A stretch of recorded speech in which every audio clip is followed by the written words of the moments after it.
يا أيها الذين آمنوا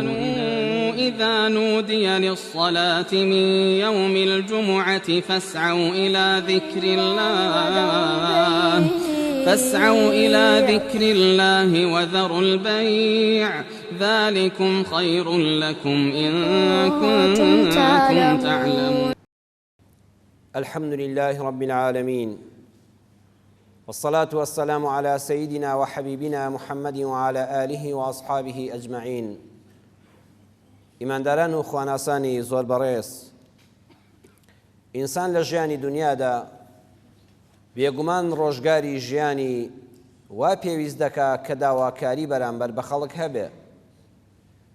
غەیری ئەڵڵاه سبحانه وتعالى کە ناوی پیرۆزی ئەسەمەدی هەیە، واتە بێ ئیحتیاج، هیچ کەسێک نییە لە ژیاندا بڵێ من ڕۆژێک داواکاریم بەرامبەر بە کەسێکی تر نابێ. جاری وایە ئەو داواکاریە حەقێکی خۆتە، مافێکی خۆتە لای کەسێک و داوای دەکەیەوە. جاری واش هەیە داوای هاوکاری و کۆمەک لە کەسێک دەکەی بۆ شتێک کە ئەمڕۆ تۆ نیتە، بە ئومێدی ئەوەی بەیانی کە ئەویش داوای کۆمەک و یارمەتی و هاوکاری لە تۆ کرد، تۆش لەوەی کە هەتە پێی دەبەخشی. لێرەدا گرنگ ئەوەیە ئینسان لە کاتی داواکردندا شێوازی کوڕوزانەوەی نەبێ. وتاری ئەمڕۆمان لەژێر ناونیشانی وشەی کوڕوزانەوە. کوڕوزانەوە واتە داواکردنێک بە شێوازی خۆزەلیلکردن. ئینسان کە داوای شتێک بکە، خۆی زەلیلکە، خۆی ئەوەندە بچووک بکاتەوە لە کەسایەتی بێتە خوارەوە. کوڕوزانەوە بە معنای ئەوە نییە بە نەرمی، بە قسەی جوان، بە بەڵگەی جوان داوای حەقی خۆت بکەی. ئەمان پێویستە، زۆر پێویستە ئینسان بە نەرمی، بە جوانی، بە وشەی ناسک داوای حەقی خۆی یان داوای هاوکاری لە کەسێک بکە. بەڵام کوڕوزانەوە ئەوەیە ئینسان لە کاتی داواکردنەکەدا ئەوەندە خۆی بچووک بکاتەوە ئاستی ئینسانبوونی خۆی سفرکە، خۆی زەلیلکە بەرامبەر بە کەسی بەرامبەر. ئەمە لە ئیسلامدا ڕەفزە، ئەمە ئینسانی بەڕێزی وەکو جەنابتان پێی قبوڵ نییە. سهلی کوڕی سعدی ساعدی ڕەزا و ڕەحمەتی خوای لێ بێ دەفەرمێت جاء رجل إلى النبي صلى الله عليه وسلم، پیاوێک کاتە خزمەت پێغەمبەری خوا صلى الله عليه وسلم، فقال يا رسول الله دلني على عمل إذا عملته أحبني الله وأحبني الناس. ئەی پێغەمبەری خوا صلی الله عليه وسلم، کارێکم پێ بڵێ ئەگەر بیکەم خوا خۆشی بووم و خەڵکیش خۆشیان بووم. بەڕاستی پرسیارێکی زۆر جەوهەریە. ئەی خۆشەویستی خوا شتێکم پێ بڵێ ئەگەر بیکەم و بیکەم بە ڕەفتار لە خۆمدا خوا خۆشی بووم و خەڵکی سەر زەویش خۆشیان بووم. پێغەمبەری خوا صلی الله عليه وسلم فەرمووی ئیزهەد فی الدنیا یحبک الله، مەکڕوزێەوە بۆ دنیا، پەروەردگارت خۆشی دەوی. لە حەدیسەکەەوە خۆی باش حاڵی ببین،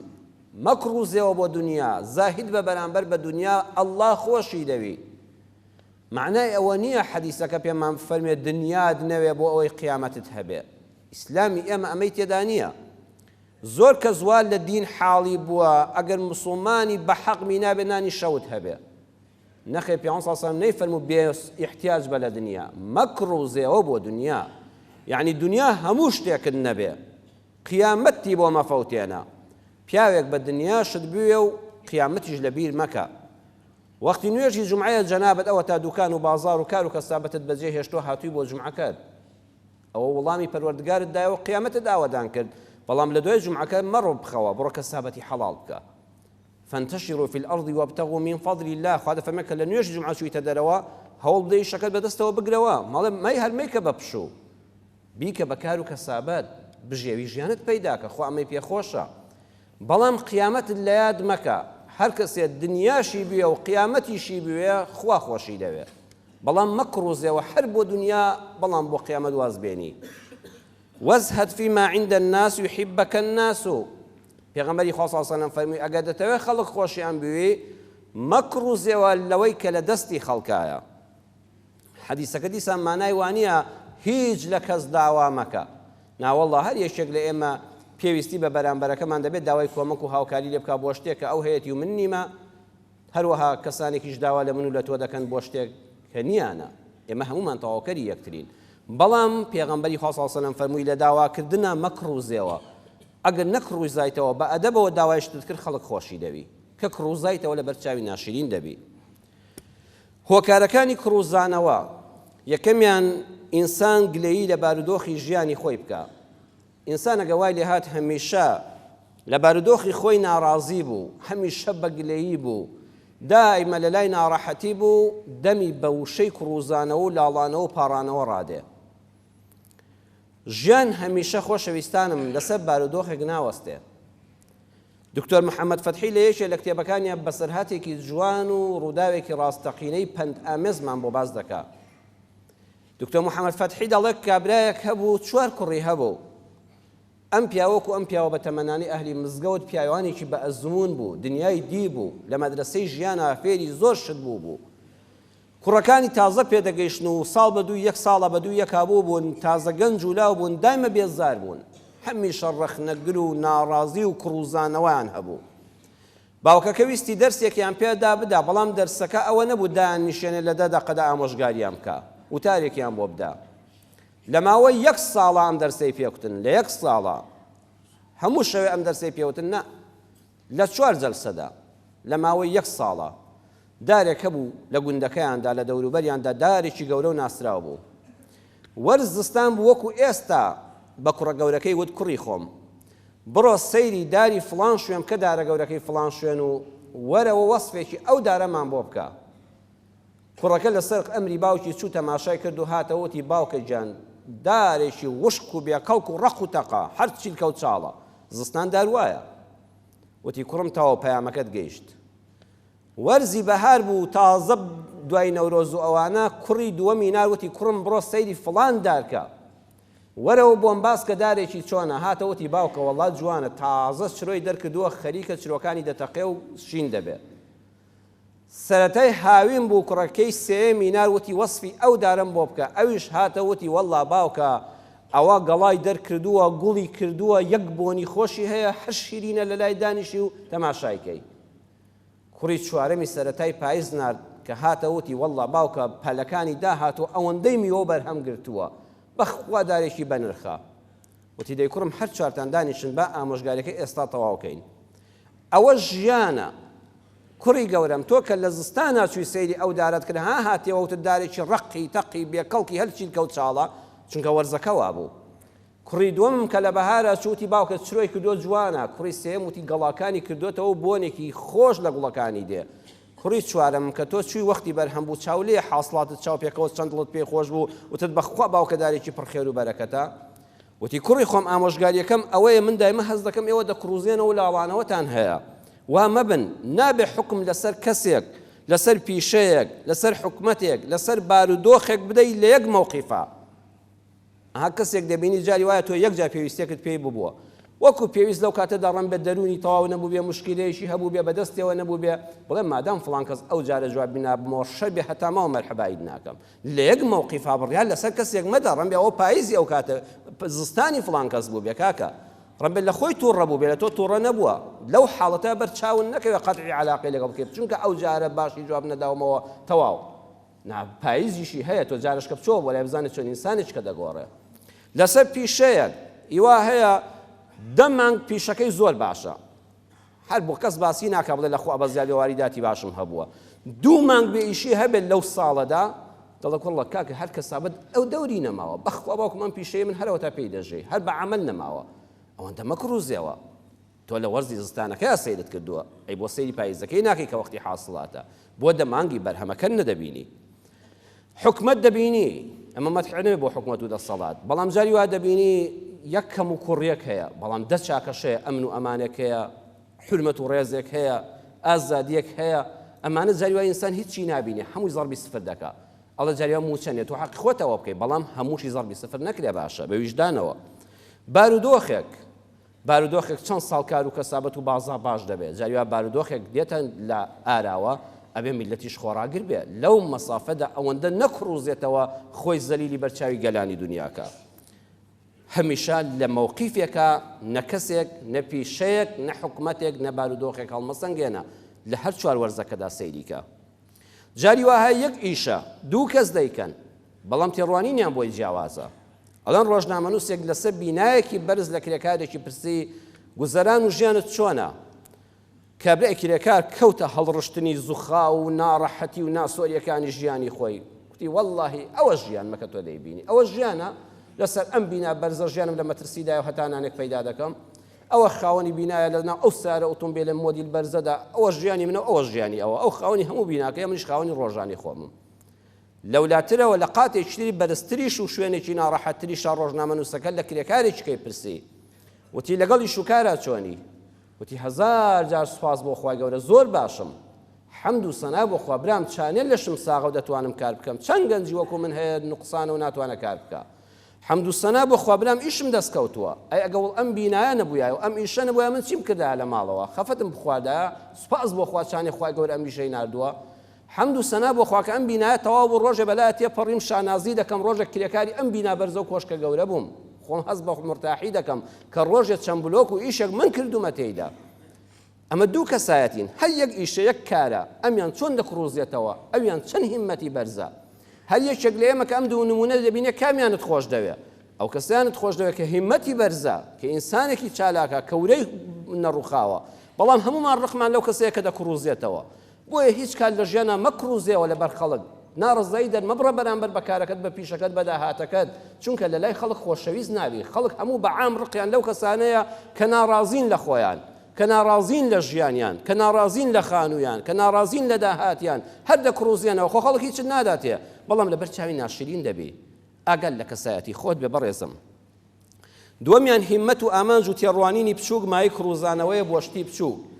ئینسان کە تێڕوانینی بچووک بوو لە مووقیفی گەورەدا شتی گەورەی لەدەست دەچێت، شتی بچووکی دێتە بەرچاو. سەحابەیەکە بوو ناوی ڕەبیعی کوڕی کەعب بوو، خزمەتی پێغەمبەری خوای دەکرد صلی الله علیه وسلم، ئاوی دەستنوێژی بۆ ئامادە دەکرد، ئەگە میوانێکی شتێکی پێتا خزمەتی ماڵی بۆ دەکرد، گەنجێکی چالاک بوو. فی سەبیل الله خزمەتی ماڵی پێغەمبەری خوای دەکرد صلی الله علیه وسلم. ڕۆژێ پێغەمبەری خوا فەرمووی وەرە پاداشتێکت بدەمێ، تۆ زۆر بە ئێمەوە ماندووی، داواکاریەک بڵێ چی بکەی و لە توانادا بێ بۆت بکەم. ماوەیەک بیری کردەوە، دواتر هاتەوەتی ئەی پێغەمبەری خوا صلی الله علیه وسلم، یەک داواکاریم هەیە، ئەگە بەڵێنم پێ بدەیت. پێغەمبەری خوا صلی الله علیه وسلم فەرمووی تۆ صاحب چاکەی بەسەرمانەوە، ئیشی تۆ بە ئێمە بکرێ. فەرموو وتی ئەی پێغەمبەری خوا هیچم لە دنیا ناوێ بەس تو خوا بمکە بە هاوڵی خۆل لە بەهەشتا، تو خوا ئەگە چوینە بەهەشت شەفاعەتم بۆ بکە و با ببمە هاوڵت وەکو لە دنیادا لە خزمەتتا بوو. سبحان الله، ئەم هیممەتە گەورە، گەنجێکە ژنی دەوێ، ماڵی دەوێ، پارەی دەوێ، یعنی کۆمەڵێک نوقسانی ژیانی هەیە، بەڵام ئەم مووقیفە گەورە حیفە بیگۆڕێەوە بۆ بچووکانە. مادام پێغەمبەری خوا صلی الله علیه وسلم داواکاریەکە عرض دەکات، بیگۆڕەوە بە شتی گەورە. گەورەکە ئەم دنیا فانی واز لێ هێنای پێغەمبەری خوا دەمەوێت ڕەفیقت بم لە بەهەشتا وەکو لە دنیا لە خزمەتتام، لە قیامەتا شەفاعەتم بۆ بکە.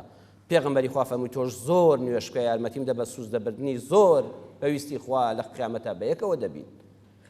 جارێکی تریان پێغەمبەری خوا صلی الله علیه وسلم کابرایەکی عەرابی دەشتێکی هاتبوو، وتی پێویستیم هەیە، فەرمووی سەل حاجەتەکە، پێویستیەکەت بڵێ. وتی ناقة نركبها وأعنزا يحلبها أهلي، حشترێکم دەیە ئەی پێغەمبەری خوا بۆ خۆم سواری بم، و چەند سەربزنێکشم دەیە بیبمەوە لە ماڵ ژنەکەم بیدۆشێەوە و بەرهەمەکەی بخۆین.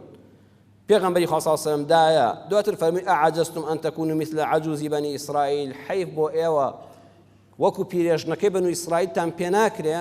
وتیان بەسەراتی پیرێژنەکەی بەنو ئیسرائیل چیە ئەی پێغەمبەری خوا صلی الله علیه وسلم؟ فەرمووی کاتێ موسا بەنو ئیسرائیلەکانی لە میسر ڕزگار کرد و دەری کردن لە ستەمی فیرعەون، شەو بوو، تاریکە شەو بوو، ڕێگایان لێ تێکچوو.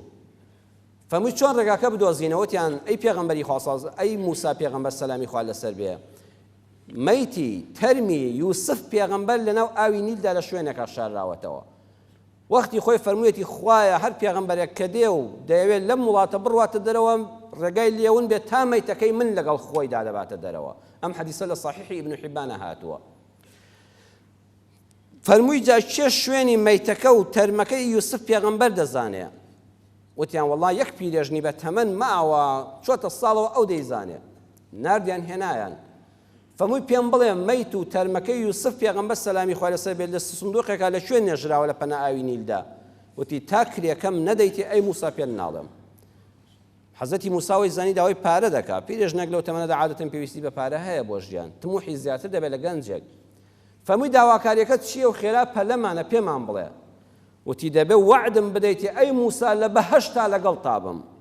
ئەمجا پێت دەڵێم شوێنەکەی کوێیە موسا دۆش دامە خوا ئەم وعدە بە من نادێ خوا وحی بۆ کە وعدی پێ بدە ئەی موسا چونکە هیمەتی بەرزە ئەها نەکڕوزایەوە بۆ ماڵی دنیا وعدی پێ بدە لە بەهەشتا لەگەڵ تابێت چونکە لەم مەوقیفەدا لە دەستی نەدا خۆشەویستم ئینسان لە مەوقیفی گەورەدا لە شوێنی گەورەدا حیفە داواکاری بچووک بکە داواکاری گەورە بکە کە قیامەتی نەبراوەیە هەر یەکێک لە ئێمە زۆرجار دەکڕوزێنەوە بۆ شتێکی بچووک و شتێکی گەورەمان لەدەست داوە دەبینی دایک و باوچێک باوکو دایکێک کچێکی بەڕێزیان هەیە کوڕێکی بە حیا و حرمەت و بە ئەخلاق و کاسب و ڕێک و پێک دەچێتە خوازبێنی ئەمە سەرۆتێکی گەورەیە کە لەم زەمانەدا بە ئەدەب و حرمەتەوە لە دەرگاوە کەسێ بێتە ژوورەوە دەستت ماشکا و داخوازی کچل لێ بکە سەی دەکەی ئەم باوکو دایکە کوڕەکە ڕەفز دەکەن لەسەر یەک شت کە هەژارە کە ماڵێکن دەوڵەمەند نین کە سارەی بەرزیان نییە کە خانووی خۆشیان نییە کە پارەی باشیان نییە ئەو گەورەیە لەدەست دەدا دەکڕوزێتەوە بۆ شتێکی بچووک کە ڕەن بێت دەوڵەمەندەکەی ئەمڕۆ بەیانی هەژار بێ هەژارەکەی ئەمڕۆ بەیانی دەوڵەمەند بێ هەیە هەر خەریکی پارە کۆکردنەوەی هەر دەکڕوزێتەوە هەر دەڵێ دینار دۆلار ماڵ و منداڵەکەی ئیهمال کردووە فەقیرە ئەو ماڵ و منداڵدا نەنیشتون جارێک لەگەڵ دوو قسەی خۆشیان بۆ بکە جارێک پارێک نانی خۆشی بەیەکەوە بخۆن هەر کۆ دەکاتەوە هەر تەلەفۆن دەکەوە هەر حاسیبەیە و هەر نووسینە و هەر قەرزە و هەر فەرزە کچی وا هەیە خوشکی بەڕێزی وامان هەیە خوازبێنیکەرێکی باشی دێ ئەم کوڕە باشە ڕەت دەکاتەوە لەسەر ئەوەی وەڵا خانووەکەی باش نییە یان کرێت چییە بەڵام کاتێک کە سەیری کابرایەک دەکەین ناوی چارلی چاپلن بووە هەمومان شارلی چاپلمان بیستووە کە هەموو دنیای هێناوەتە پێکەنین ئەوانش زۆر جا قسەی زۆر بەهێزیان هەبووە چارلی چاپلن قسەیەکی زۆر جوانی هەیە دەڵێ عاقڵترین کچ باشترین کچ لە دنیادا ئەو کچەیە کاتێک کە شوو دەکا داوای ماڵێکی بچووک بەڵام دڵێکی گەورە لە کوڕەکە دەکا چەند جوان ئەم قسەیە عاقڵترین کچ ئەو کەسەیە کچەیە کە شوو دەکات بە کوڕەکە دەڵێ ماڵەکەم با بچووک بێ بەڵام تۆ دڵت گەورە بێ بەرامبەرم نەک بە شوو بە کوڕێک بکە کە کۆشکێکی هەبێ بەڵام دڵی ئەوەندە بچکۆلە بێ بە هەموو شتێک لە ژنەکەی تووڕە بێ ئەزانی پیاوی دڵ گەورە چەند بەرەکەتە بۆ ئافرەت لە ماڵە پیاوی دڵ بچووک و تەنگە تاویش چەند ناڕەحەتیە بۆ ئافرەت ناوێرە قسەی بکە بە سەریا دەقیژێنێتەوە لەبەرەوە داوای ماڵێکی بچووک بکە بەڵام داوای پیاوێکی دڵ گەورە بکە بەڵام لە وڵاتی ئێمەدا زۆر جا دەبینین کوڕە باشەکان ڕەفز دەکرێن لەبەروی ماڵەکانیان بچووکە بەڵام دڵە گەورەکانیان ناخوێنرێتەوە کەسێک بە دوای فکری غەیری ئیسلام دەکەوێت دەیەوێت لە شەرق و غەربەوە بەرنامەیەک بێنێ پێی خۆشحاڵ بێ کەسی ئەو قورئانی خۆمانی لە یاد کردووە پەنا بەخوا دەکڕوزێتەوە ناوەکان مزەیەب دەکا سۆشیال دیموکرات فڵان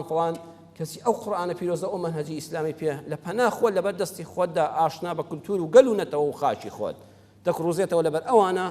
ئەم سەرچاوە ئاوەبکانی پاکی خۆمان ناخواتەوە هەیە بۆ دەنگ دەکڕوزێتەوە ئەم کابرا خۆی هەڵدەبژێرێ بۆ مەجلیسی محافەزات و بۆ پەرلەمان و ئەوانە سەر بەم ماڵدا دەکات سەر بۆ ماڵدا دەکات ئەخۆش قڕوزانەوەیە دەلاڵێتەوە دەپاڕێتەوە وعدی درۆ دەدا هەر ئەوەندە یەکێ دەنگی پێ بدا کاکە ئێستا هەیە بۆ لایکە نازانم کۆمنتە چێمە لە فەیسبوک نازانم هەیە ئێستا ئەوەش قڕوزانەوەش پێدا بە قوربان توخوا لایکێکم بکەن کۆمنتێکم بۆ بنووسن قڕوزانەوە ئەوەش لە عەسری ئەلکترۆنیەتا پەیدا بووە هەمووی هەر دەکڕوزێتەوە هەر یەکەی بە جۆرێک بەداخەوە لە کەسایەتی خۆی دێنێتە خوارەوە سێمیان زۆر سەرنجدان لە ژیانی خەڵک و ناڕازیبوون بە ژیانی خۆت وا لێ دەکات ئینسانێکی قڕوزاوە لێ دەرچێ هەمیشە شکر بە بۆ بەشەی کە خوای پەروەردگار پێی داوی هەوڵی باشترکردنی ژیان بدە بەڵام هەمیشەش چاود نەبڕە کۆشکە بەرزەکانی خەڵک ڕەن بێ ژیانی تۆ گەلێک لە ژیانی ئاسایی ئەوان خۆشتر بێ بۆیە وشەیەکی جوان هەیە دەڵێ هیچ کات شتەکان وەها نین کە دێنە بەر چاوی ئێمە بەخوا بەڕێزمەوە قسەیە زۆر ڕاستە زۆر شەد دیمەنەکان ئەوە نین ئەو واقعە نین کە چاوی من و تۆ دایان خوێنێتەوە خۆزگایان بۆ دەخوازین ئەڵێن پیاوێکی هەژار بە بەدەمی ماڵی پیاوێکی دەوڵەمەندا کۆشکێکی بەرز و ڕازاوی هەبوو باخچەیەکی ڕازاوی تێدا بوو دەڕۆیشت و بۆنی گۆشتی برژاو دەهات سەری بە دەرگاکەوە لە کونی دەرگاکەوە ڕوانی کابرایە ڕێکپۆشت جلوبەرگێکی معەتەل و مرەتەب لەبەرە چاویلکەیەکی ڕەشی لە چاو کردووە خەریکە تیشکی خۆر ئاوا دەبێ وتی شوێنەکەی خۆشە ناوێت تیشکی خۆر ئاوابوونیش شاوی عەزیەت بدە بەڵام بێئاگا بوو لەوەی ئەو پیاوی خاوەن ماڵە نابینایە چاوی ئەو هەموو دنیا و کۆشکە نابینێ چانێت تۆ چاوت دەبینێ ئەو خۆزگەی بەو دەخواست بەڵام بەخوا ئەوش خۆزگەی بەو دەخواست ئەوش حەزی دەکرد هیچی نەبووە بەڵام دوو چاوی هەبووە ئەم دنیای پێبینەیە کۆشک بەو چی کە ئینسان هیچی چاو لێ نەبێ باخچە بە تۆ چی کە هیچ گوڵ و گوڵزارێک نەبینی بەڵام تۆ ئەگە هەموو دنیاکەت هەیە مادام چاوەکانت هەیە بە ڕووناکی چاوەکانی دنیا دەبینی ئەڵێ ئافرەتێک تووشی ئافرەتێک بوو لە بازاڕە لە سەرەتایی و ناوەندیدا بە یەکەوە خوێندکار بوون چاکوچۆنی لەگەڵ کرد و ئافرەتەکە مناڵێکی بەدەستەوە بوو پێوت وەڵاز لەخوا بە زیادێ شوت کردووە و مناڵت هەیە و هەروە خۆت گەنج ماویتەوە هیچ نەگۆڕاوی مناڵەکەشت وەکو خۆت جوانە ئافرەتەکە قسەی نەکرد بەڵام کە دوورکەوتەوە چەند فرمێسکێکی بارانوتی خۆزگەم پێدەخوازی بەخوا هێستا کچم لە ماڵی باوکما شوم نەکردەوە بەرازامە لەگەڵمایە سەیدەکە ئەو دیمەنەکان ئەوانین کە تۆ دایان بینی دیمەنەکان جۆرێکی ترن جارێک بە سەراتێک خوێن دەڵێ مامۆستایەک بەسەر تەلەبەیەکە دەقیژێنێ لە پۆلا ئەڵێ هەستا ئەوە شەو حتا نیوە شەو سەیری فیلم دەکەی سەیری تەلەڤیزۆن دەکەی هات چۆن لە پۆلا خەول لەکەوتووە مناڵەکە ڕادەپەڕە و هەڵدەستێڵە بەڵێ مامۆستا وایە مامۆستا ئەوەندەی تر شێت دەبێ حتا نیوە شەو بەدیا تەلەڤیزۆنەوە دانیشتووی لە پۆلیشا خەوت دێ ئەمجا مناڵەکە بۆی شی دەکاتە بەخۆ مامۆستا وانییە باوکم نەخۆشە و کەسمان نییە و دایکیشم نەخۆشە شەو بە دیارە بوو دەرمانەکانی بدەمێ ئەوەی کە تۆ دەیبینی بیری لێ دەکەیتەوە واقعەکە شتێکی ترە بۆی ئینسان زۆر بەیکات بە ژیانی خۆی ناڕازی دەبێ و هەر دەکڕوزێتەوە دەوروبەر بە نەوعێک دەبینێ بەڵام کە دەچێ ناویەوە کاکە ئەو نەوع ئەوە نییە کە تۆ بینیوتە لە پشتی ئەوانەوە شتێکی کە هێڕم بێ بارودۆخی تۆ زۆر باشتر بێ چوارەمیان کڕوزانەوەی سیاسی بەداخەوە ئێمە میلەتی کورد لە مێژوودا میلەتێکین بۆ حەقی خۆمان دەکڕوزینەوە فەرهەنگی کڕوزانەوە بۆ بەدەستهێنانی بەزەیی بەرامبەر بەشێکە لە کەسایەتی کورد ڕەنگە بێدەوڵەتی کە تا ئێستا دەوڵەتێکی سەر بە خۆمان نەبووە ڕەن بێژێت دەستەوی درێژخایانی دەسەڵاتی بێگانە لە دروستکردنی ئەم فەرهەنگەدا کاریگەر بوو بێ تاشی کورد بەعام هەمومان واین تاشی کورد بۆ بەدەستهێنانی مافەکانی لە جیاتی ئەوەی خۆی بە خاوەن حەق دابنێ و داکۆچی لە خواستەکانی خۆی بکە کە ڕەوان و حەقی خۆنی هەوڵ دەدا لە ڕێی ئەوەوە گوناحە نەکبەتە بەدبەختە لێ قەوماوە لاوازە ستەم لێ کراوە ئەها دەکڕوزینەوە بۆی حەقەکەی خۆمان پێ بدەن ئەم هەموو مستەلەحانە بەکاردێنین پاڕانەوە لاڵانەوە نووزانەوە بۆ ئەوەی هەستی بەزەی لە بەرامبەرەکەماندا بجوڵێنین و مافەکەی خۆمان پێ بدا ئەمە لە ئاستی کۆمەڵگاش داواین لە ئاستی حیزبەکانیش داواین لە ئاستی سەرکردە سیاسیەکانیشماندا بەداخەوە ڕەنگی داوەتەوە ئەچمەن ناو مێژووی کوردەوە ساڵی 1991 ڕەنگە گەنجانێک بە بیریان بێ و هەندێکیش ئەو کاتانە لەدایک بوو بن لە 91 هەمومان لە بیرمانە کە هێزی هاوپەیمانان کە 13 دەوڵەت بوون لە کاتی کۆڕەوەکەی میلەتی کووردا کە ئەم وڵاتت بە چۆڵی بینی ئەم کوردستانە هەموو کۆڕەوەمان کرد بۆ تورکیا بۆ ئێران هێزی هاوپەیمانان کە 13 دەوڵەت بوون بڕیاریاندا ناوچەکانی سەروی خەتی 36 دابنێن ناویانە ناوچەی دژەفڕین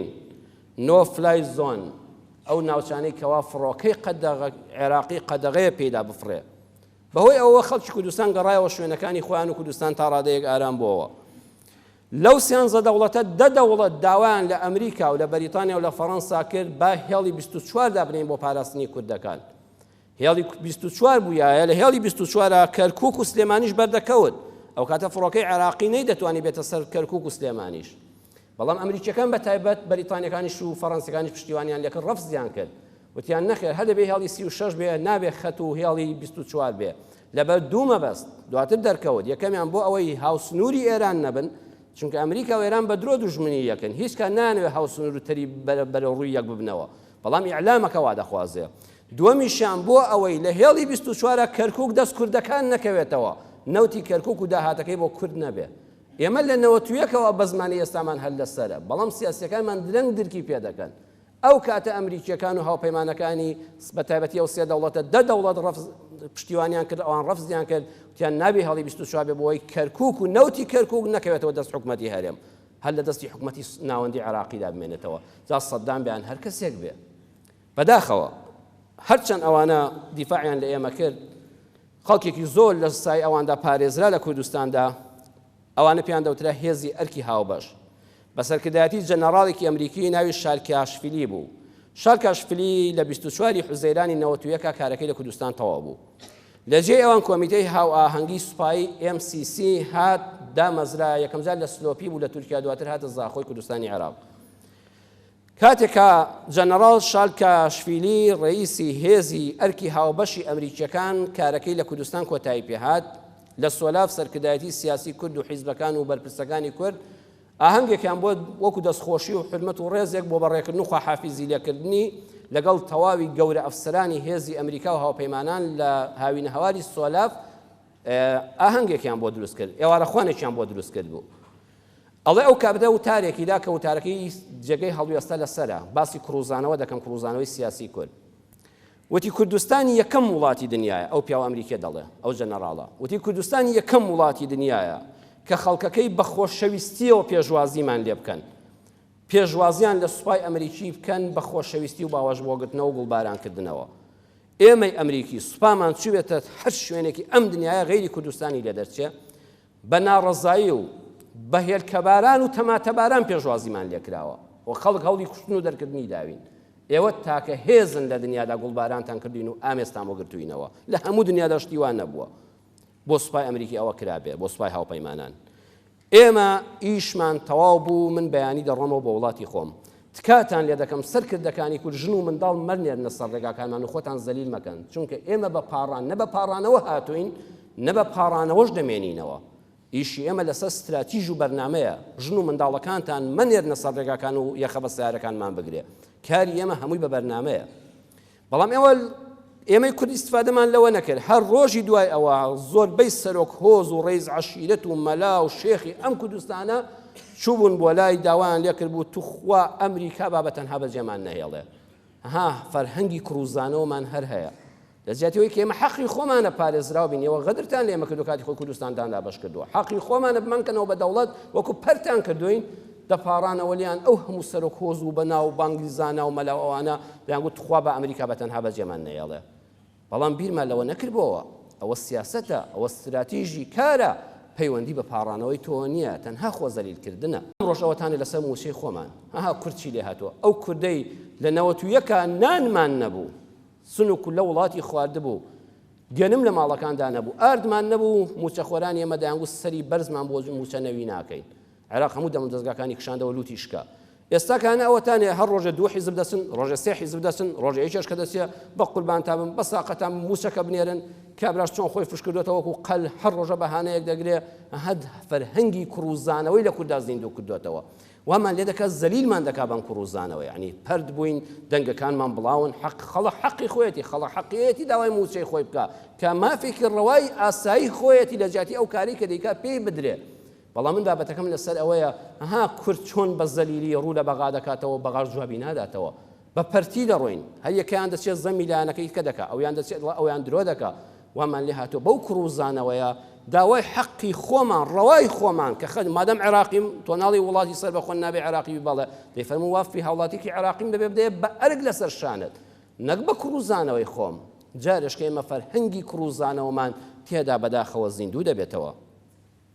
لە کۆتاییدا لەم چەند تێبینێ یەکەمیان تەنها کە کڕوزایتەوە لەبەر ئەڵڵای تاکی بێشەریک بوو کڕوزیەوە لە پاڕانەوە لە خوادا بە تەنها دەستەکانت بەرزکەوە لە شوێنێکی تاریکا فرمێسک بڕێژە حتا بە زەلیلی و کڕوزانەوە کڕوزیتەوە جێگەی خۆیەتی چکە پێغەمبەران وایان کردووە پێغەمبەران زەکەریا پێغەمبەر کاتێ داوای منداڵ دەکات لە خوای پەروەردگار دەفەرمێ قال ربي إني وهن العظم مني واشتعل الرأس شيبا ولم أكن بدعائك ربي شقيا سورة مريم آياتي 14 پەروەردگارە ئێسکەکانم نەرم بوون ناسک بوونەوە پیر بووم مووی سەر و ڕیشم تەواو سپی بووە یەک پارچە سپی هەڵگەڕاوە خوایە قەت نائومێد نەکردوم لە سۆز و میهرەت خوایە دوعاکانم وڵامدەوە ئەها کە قورئان دەخوێنەوە سەیری ئەو کڕوزانەوەیە مادام لەبەر خوایە حەقی خۆیەتی خوش بەدەنگتەوە دێ موسا پێغەمبەر سەلامی خوای لەسەر بێ کاتێک کە دەچێت بۆ میسر بەڕێزان ڕاستە لە غەریبی بۆ بەڵام چونکە لە کۆشکی فیرعەونا بۆ جیشفانی پڕ لە پارەیە بەڵام لەوێ لە خوا دەپارێتەوە ربي إني لما أنزلت إلي من خير فقير خوا زۆرت چاکە لەگەڵ کردوم بەڵام هێستا هەژارم لە قاپی تۆدا خوایە هێستا محتاجم بە قاپی تۆ تۆگە جیشفانیشت پڕ لە پارە بوو هەست بە تەکەبور مەکە بڵێ خوایە چاکت بەسەرمەوە زۆرە بەڵام هێستا هەژارم لەبەر قاپیەکەی تۆدا خوایە زیاتر لوتفی خۆتم لەگەڵا بکەی بکڕۆزیەوە لەبەر قاپی خوادا مادام خالقە لەبەر مەخلوق نا بەس لەبەر خالق حتا بکڕۆزیتەوە باشە پێغەمبەری خوا صلی الله علیه و سلم کە لە طائفە هەرزە و نەفام و کاڵفام بەربارانی دەکەن و هاتوهوی لێ دەکەن و قسەی ناشیرنی پێ دەڵێن ئەم بەراوبەری ڕێگای لێ دەگرن 3 دانەمیل لە دەرەوەی تایفیش لە کۆڵی نابنەوە تا دەچێتە باخەکانی کوڕانی ڕەبیعە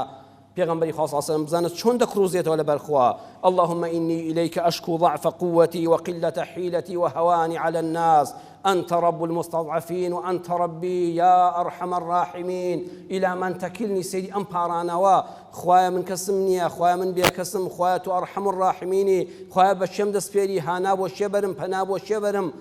ئەم لاڵانە و کروزانەوەی پێغەمبەری خوا صلی الله علیه و سلم بەرامبەر بە خوای گەورە قاپی ڕەحمەتی خوای لێکرایەوە تۆش هەر وەختێک گرفتێکت هەبوو مەچۆ لەم ئەو بکروزێتەوە و شکوای حاڵی خۆت بکەی و خەڵک لێت بێزار بێ لە شوێنێکە دەستنوێژ بگرە و بچۆ سەر بەرماڵ لە ماڵی خوا لە ماڵی خۆتا لە نیوە شەوێکە لە خوا بکروزێەوە چەندی خۆت زەلیلکەی گەورە دەبی چەندی لەبەر خەڵکا زەلیل بی بچووک دەبێەوە چەندی لای خوا خۆت زەلیلکەی خوای گەورە گەورەت دەکا مشکیلەکانت بۆ حەل دەکا خاڵی دووەمیان ئینەما تونسەڕون وتورزەقون بضعفائکم هەیە منداڵێکی نوقسانی لە ماڵەوە هەیە منداڵێکی ئۆتیزمی هەیە منداڵێکی کەڕولاڵی هەیە منداڵێکی مەغۆلی هەیە سەیرەکەی دەکروزێتەوە چه حاڵێکم هەیە نەخێر لەوانەیە پەروەردگار پێغەمبەری خوا صلی الله علیه و سلم دەفەرمێت کە خوا سەرتان دەخا کە خوا ڕزقتان دەدا ئەی خەڵکینە بەهۆی بێدەسەڵاتەکانتانەوەیە بەهۆی نوقسانەکانتانەوەیە بەهۆی خاوەن پێداویستیە تایبەتەکانەوەیە ئەوانە بار نین لەسەر ئێوە و ئەوانش کاری خۆیان بسپێرن بە خوا لە بەردەمی خوادا بکڕوزێنەوە نەک لە بەردەمی بەندەکانی خوادا لە کتێبێکە خوێندمەوە کابرایەکی خاوەن پێداویستی تایبەتی سەر عەرەبانە ئەڵێ ڕۆژێکیان لەبەرەوەی کە من هەژار بووم قاچەکانم نەمابوو لەشم لە جوڵەکەوت بوو لەسەر عەرەبانەیەک بووم بەزەیم بە خۆمدا دەهاتەوە سوبحان الله دڵم چوو بۆ گۆشتێکی برژاو تم خۆزگە لە خۆزگەی خوا ئێستا پارەم هەبوویایە قاچم هەبوویایە بڕۆشتم لە شوێنەکە یەکشیش گۆشتی برژاوم بخواردایە برسی بووە نەفسی ئینسان بۆ کەس لە ماڵەکەیاندا نەبوو بەتەنها بەجێهێشراوە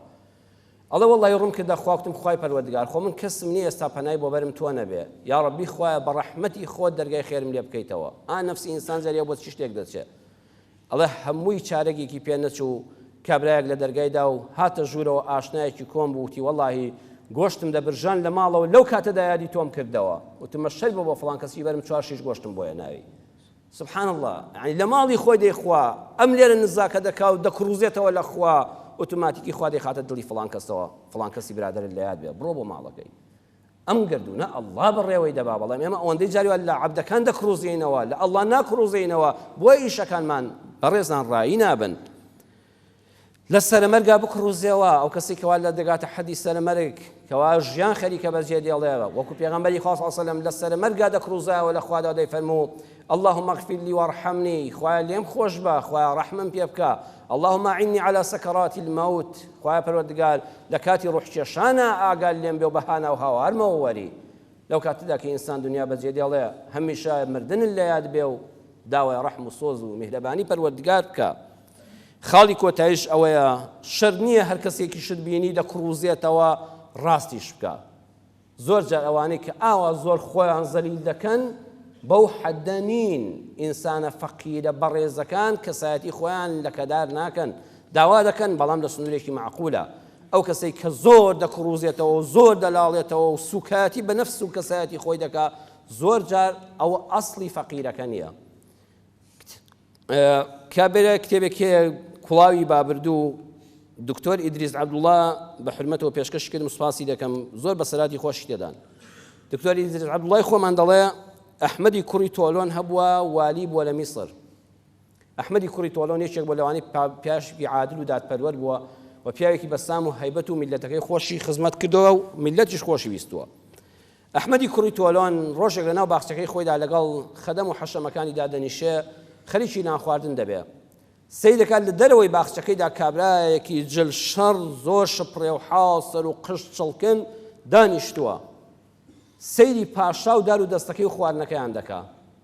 پاشا دەڵێ هەر خواردنێک کە ئینسانێک چاوی لەسەر بوو ئیلا بەشێکی پێ بدە حتا عولەما فەرموویانە پشیلەیە کە نانێک چەوریە گۆشتێک دەخۆی سەیری کردی کوتێشی بۆ هەڵدا نەفسی پڕکەوانە لەبەر چاوی مەیخۆ باخوای گەورە لێ نەکا بە نەخۆشی حتا دراوسێکت بۆ نمونە خواردنێکت ئامادە کرد بۆنی بە سەریا دەڕۆی ئەگە توانە و توانای ئیداریت هەبێ یان مەیخۆ یان بەشێکی بۆ بدە با نەفسی ئینسانەکانت تێنەوەستێ وتی ئەو پیاوە سەیرمان دەکا دیارە سوالکەرە و زۆر کوزۆڵ و داماوە ئەو جلە شڕانە و ئەو حاڵ و مەسەلەی هەیە بەدەستی خۆی نانێکی ڕاخست و خواردن و گۆشت و سەوزە و میوەی خستە سەر و بە نانیش کردای پۆشی بە حرمەتەوە بە کابرایەکی خزمەتکارا بۆی نارد. ئەڵێ ماوەی 1 سعات ئەو پاشایە سەیری ئەو سوالکەرەی دەکرد. لە 2 سعاتەکە وتی بڕۆن بیهێنن، 2 پۆلیسی نا 2 کابرایان هێنا. کە هێنایان وتی خەریکی چی و چاوەڕێی چی دەکەی؟ وتی چاوەڕێی هیچ. زۆر بەبێ منەتانە جوای پاشایدایەوە.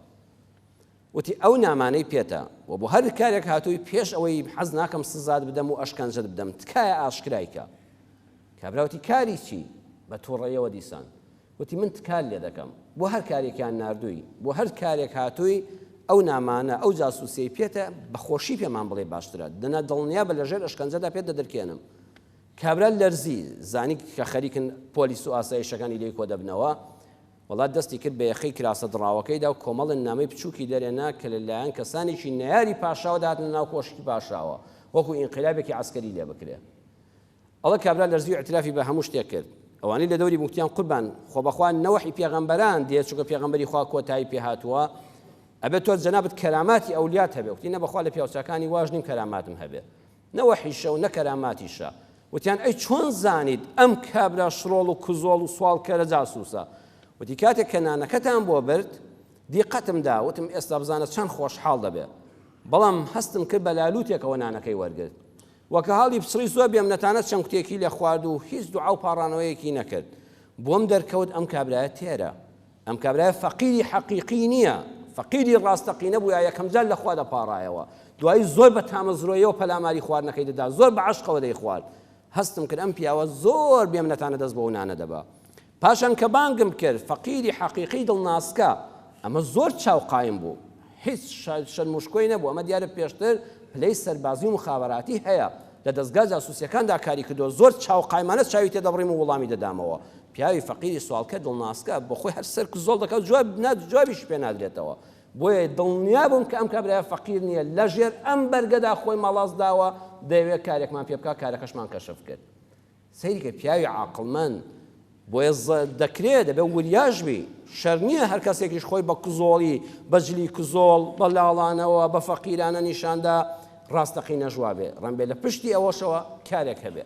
داواکارم لە خوای پەروەردگار یا ڕەبی خوا هیدایەتمان بدەی خوای پەروەردگار بەرچاومان ڕوونکەی بمان پارێزیرەوەی کە لە ڕۆژگاری ژیانماندا تووشی کوڕوزانەوەی بەردەمی هیچ کەسێکمان بکەی یا ڕەبی خوا تووشی کوڕوزانەوەی بەردەمی هیچ کەسێکمان نەکەی ئیلا زاتی خۆن نەبێ یا ئەڵڵاه یا ڕەبی خوای فێریشمان کەی کە هەمیشە بە زمانی لاڵانەوە و پاڕانەوە لە حزوری زاتی جەنابتدا یا ئەڵڵاه پاڕینەوە هەر خۆشت پێداویستیەکانمان بۆ جێبەجێکەی یا ئەرحەم الراحیمین یا شافی یا ئەڵڵاه شیفای نەخۆشەکانمان بۆ بنێری یا ڕەبی خوا شیفای نەخۆشەکانمان بۆ بنێری ڕەحم بە مردووەکانمان بکەی ڕەحم بە دڵبەخەمەکانمان بکەی ژیانی خێزانەکانمان بەختەوەرکەی منداڵەکانمان ساڵحکەی ژیانیان پڕکەی لە عیلم و حلم یا ڕەبی خوا کەسیش ئەولادی ناساڵحە بۆی ساڵحکەی ئەوەی نیەتی خوای ئەولادی ساڵحی پێ عەتاکەی کڕوکچە گەنجەکانمان بە ئاوات و ماڵ و حاڵی خۆیان بگەێنی یا ڕەبی خوا دەرگای خێر لە میلەتی کوردی موسڵمان و کوردستانە بکەیتەوە یا ڕەبی خوا بارانی ڕەحمەتی خۆتمان بۆ بارێنی یا ڕەبی خوا بارانی ڕەحمەتی خۆتمان بۆ بارێنی عاقبەتمان خێرکەی آمين آمين والحمد لله رب العالمين. يا أيها الذين آمنوا إذا نودي للصلاة من يوم الجمعة فاسعوا إلى ذكر الله وذروا البيع ذلكم خير لكم إن كنتم تعلمون.